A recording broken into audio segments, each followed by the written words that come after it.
You can now work off your court costs if you can't afford to pay. It's thanks to a new state law. It gives judges and courts a new option statewide. David Williams explains. The courts can now decide to let you do unpaid volunteer work or community service until your fees are paid off. Sounds reasonable. I mean, everyone deserves a chance to work.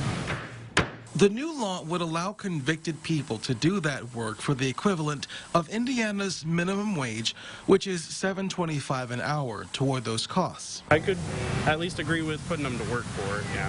Typical court fees, I believe, are like $350 to $400, $450. So we're not talking about huge amounts of money, and it's totally voluntary. State Rep Jim Pressel, who wrote the law, feels like it's better for the community if an offender does volunteer work instead of sitting in jail, leaving taxpayers to foot the bill.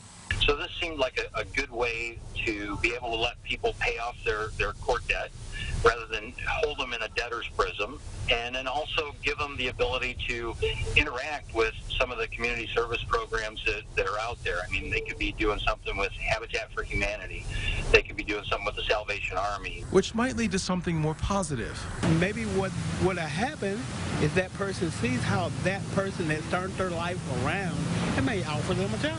I'm really excited about it. I'm waiting to see when the judges start actually using it. But these are the kinds of creative solutions we need to start coming up with, and I was proud to carry it. A person would have to work at least 20 hours in a 60-day period. You might have questions, and we have the answers right now on our website. Just go there and click on this story. At the State House, I'm David Williams. Back to you.